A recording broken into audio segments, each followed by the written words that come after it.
নমস্কাৰ। আজি আমি কিছুমান জন্তুৰ বিষয়ে জানিম, মানে জন্তুৰ ইংৰাজী শব্দবোৰ জানিম।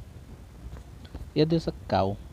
কাউ মানে হৈছে গৰু, আৰু গৰুৰ পোৱালিক ইংৰাজীত কোৱা হয় কাফ, আৰু যিটো গৰুৰ গাড়ী আছে তাক কোৱা হয় কাৰ্ট, আৰু গৰুৰ গোবৰক ইংৰাজীত কোৱা হয় কাউডাং, আৰু গৰুৰ নেজক কোৱা হয় টেইল, আৰু য'ত গৰুক ৰখা হয় মানে গোহালি ঘৰ তাক কোৱা হয় ইংৰাজীত শ্বেড, আৰু অক্স মানে হৈছে ষাঁড় গৰু।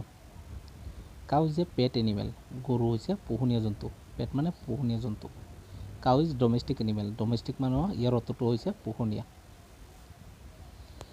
2 নম্বৰটো আছে গট। গট মানে হৈছে ছাগলী।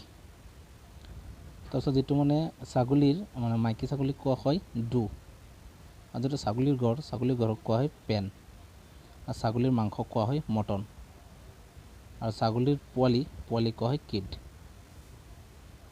3 নম্বৰটো আছে শিপ। শিপ মানে হৈছে ভেড়া, আৰু ভেড়াৰ পোৱালি কোৱা হয় লেম, আৰু ভেড়াৰ মাংসকো কোৱা হয় মটন, আৰু ভেড়া য'ত ৰখা হয় মানে ভেড়াৰ ঘৰক কোৱা হয় পেন, আৰু ভেড়াৰ যে নোমবিলাক কোৱা হয় উল, আৰু মাইকী ভেড়াক কোৱা হয় ইউ। তাৰপিছত হৈছে ডগ।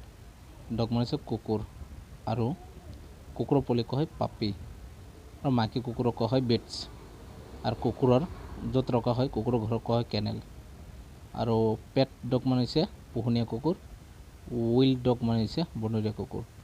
ধন্যবাদ।